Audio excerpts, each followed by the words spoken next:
बिस्मिल्लाहिर्रहमानिर्रहीम अस्सलामु अलैकुम वरहमतुल्लाहि वबरकातुहू। मुस्लिम कैलीग्राफिक चैनल की तरफ से आप सब अहबाब को खुश आमदीद।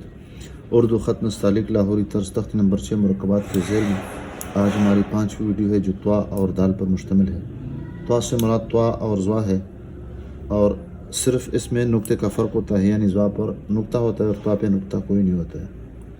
और त्वा और ज़्वा में कोई तब्दीली नहीं होती है। और इसी तरह दाल में तब्दीली ये होती है कि मुफ़रद दाल इस तरह होता है, जबकि मुरक्कब दाल यानी अगर इसको आखिर में किसी के साथ मिलाया जाए किसी लफ्ज़ के साथ तो उसके सिरा उड़ जाता है और इस तरह रा की शक्ल इख्तियार कर लेती है। दाल इस तरह रा होती है।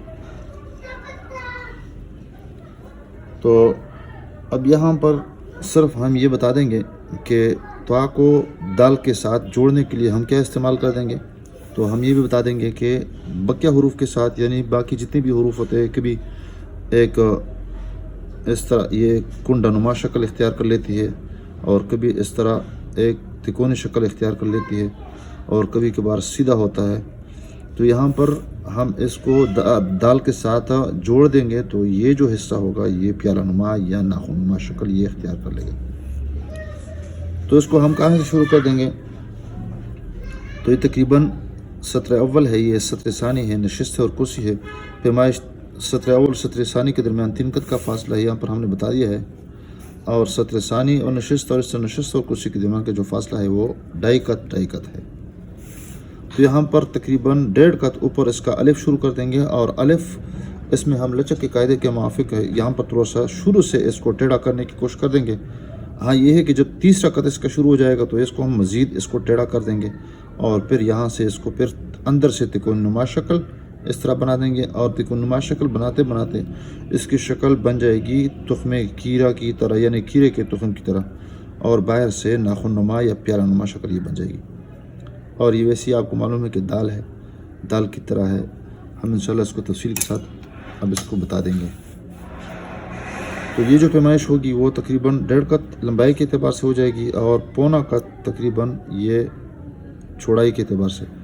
त्वा और दाल के दरमियान का जो फासला है वो तकरीबन कुछ कम कत यानी पौने से भी ज़्यादा है, यानी कम है तकरीबन इसको। और ये फिर ये तो ज़्यादा हो कम होगा और ये तो थोड़ा सा बराबर हो जाएगा। ये जो अलिफ है ये ऊपर से बचनुमा शक्ल और आखिर में ये अलिफ टेढ़ा बन जाएगा। अब यहाँ पर आप देख सकते हैं सत्र सानी के ऊपर हम तकरीबन 1.5 कत ऊपर कलम को रख देते हैं, स्याही कम इस्तेमाल कर देंगे। और ये देखो यहाँ पर तीसरे कत के बाद बिल्कुल हमने इसको मोड़ दिया है। अब इसको नापेंगे तो तकरीबन 3 कत ये इसकी पैमाइश हो जाएगी और इसको हम आहिस्ता आहिस्ता ऊपर से नोकदार बना देंगे। हम इसको बरचानुमा कह सकते हैं। फिर इसके बाद इसी से शुरू करते ही इसके करीब लाके इसमें से फिर इसको मोड़ना शुरू कर देंगे और फिर यहाँ पर थोड़ा सा इसको हम सीधा कर देंगे, सीधा भी कर देंगे और थोड़ा सा नीचे भी लाएंगे। यहाँ पर आप देखें फिर यहाँ से चौथाई कत इस तरह कट लगा देंगे और इसको इसके करीब लाएंगे। यहाँ पर इसको मोटा कर देंगे और यहाँ से इसको पतला बना देंगे।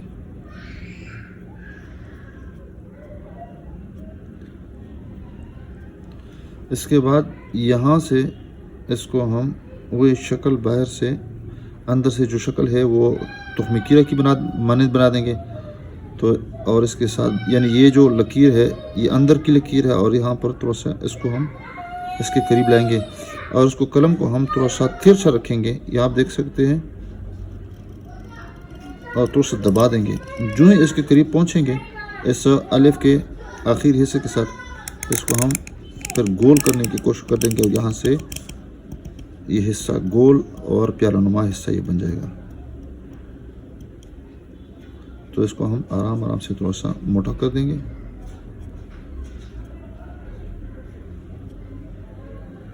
तो ये देखें अब ये तिकोनी शक्ल बन गई है और ये तो इसकी जो पैमाइश हो जाएगी वो 1.5 कत 1 से 1/2 और ये पौना कत बन जाएगा, 3/4 बन जाएगा। और ये आपको बता दिया कि 2 कत सीधे है, तीसरा कत इसका मुड़ा हुआ है और ये तकरीबन कितना मुड़ा हुआ है, निसफ कत ये मुड़ा हुआ है। देखिए आप देख सकते हैं इसको हम मजबूती से थोड़ा सा मामूली से इसको गोल करने की कोशिश कर देंगे ताकि बाहर से प्यालुनुमा शक्ल बन जाए और ये अंदरूनी तौर पर खीरे के तुखम की मानद हो जाएगी।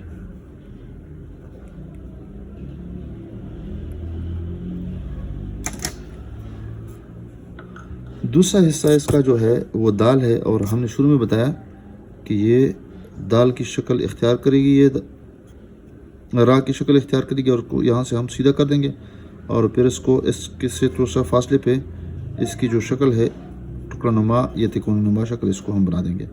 इसको हम थोड़ा सा मजबूत भी बना देंगे, मोटा भी बना देंगे। यहाँ पर आप देख सकते हैं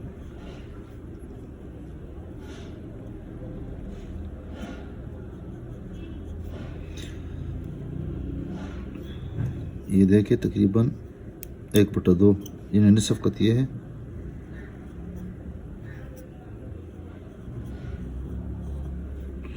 ये तकरीबन 1.5 कत है, 1 से 1/2 है और ये भी 1.5 कत है, 1 से 1/2 है।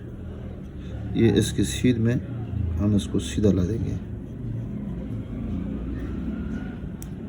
यहाँ से तकरीबन ये निसफ कत है और यहाँ से भी तकरीबन निसफ कत या कुछ पौना कत है। इसको गोलाई की शक्ल में इसको मुकम्मल कर देंगे। कट पेन के साथ भी इसी तरीके पे बना देंगे। आप देख सकते हैं यहाँ पे कलम को मुकम्मल इस्तेमाल कर देंगे और यहाँ से इसका किरानुमा शक्ल यहाँ से शुरू कर देंगे, सीधा लाएंगे। इसके यहाँ पर थोड़ा सा टेढ़ा कर देंगे कलम को।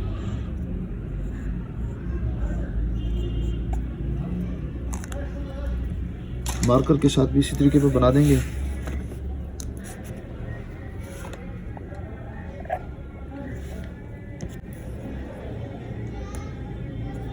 अलिफ को सबसे पहले बना देंगे, फिर इसको अलिफ को टेढ़ा कर देंगे निसफ कत के फासले पे यहाँ पे। फिर उसके बाद सीधा जाएंगे थोड़ा सा माइल करके और उसके बाद ये हिस्सा मोटा हो जाएगा और फिर नीचे से अंदर से तकरीबन सीधा है और बाहर तक गोल है और फिर यहाँ से इसको हम गोल कर देंगे, यानी जल्दी नहीं मोड़ेंगे, नीचे तक सीध मिलाएंगे इसको।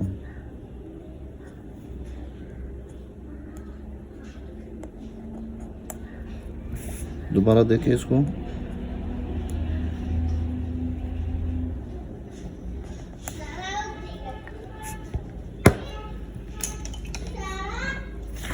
बाल पेन से भी इसी तरीके पे बना देंगे और हम अक्सर बेशतर बताया करते हैं कि हमने ये कोशिश करनी है कि बाल पेन के साथ हो और कट पेन के साथ हो, मार्कर्स के साथ इस पे ज़्यादा प्रैक्टिस कर ले। और मार्कर में शायद मैं पहली मरतबा आपको बता देता हूँ कि मार्कर में सबसे पहले हमने छोटे मार्कर का इंतखाब करना है, यानी मार्कर हो लेकिन उसका जो निब है वो छोटा हो। आप इसको देख सकते हैं, देखें छोटा है, फिर बतदरीज इसके बाद मोटा शुरू हो जाएगा। देखें ये थोड़ा सा मोटा है, आप इसको देख सकते हैं। फिर उसके बाद इससे भी और मोटा और फिर उसके बाद जो सबसे ज़्यादा मोटे होते हैं ये आप देख सकते हैं, इससे जो ज़्यादा मोटे होते हैं इसी स्टेज पे होते हैं। देखें ये निब तकरीबन ये समझ लें कि तकरीबन ये 5 mm है और उसमें भी ये तो इस्तेमाल हुआ है, साफ़ हो सुथरा हो और ज़्यादा इस्तेमाल ना हो, इस पर आप लिख सकते हैं। लेकिन दर्जा बदर्जा आप इसमें आपको इस्तेमाल करते वक्त यानी मोटा और छोटा सबका लिहाज करना है, यानी छोटे से हमने शुरू करना है और बड़े पे हमने अख्तिताम करना है और हर किस्म का कलम हमने इस्तेमाल करना है और उस पर मशक करनी है ताकि ज़्यादा से ज़्यादा हमारा तजुर्बा हो जाए और गिरफ्त ज़्यादा मजबूत हो जाए। वीडियो देखने का बहुत बहुत शुक्रिया। अस्सलामु अलैकुम व रहमतुल्लाहि व बरकातहू।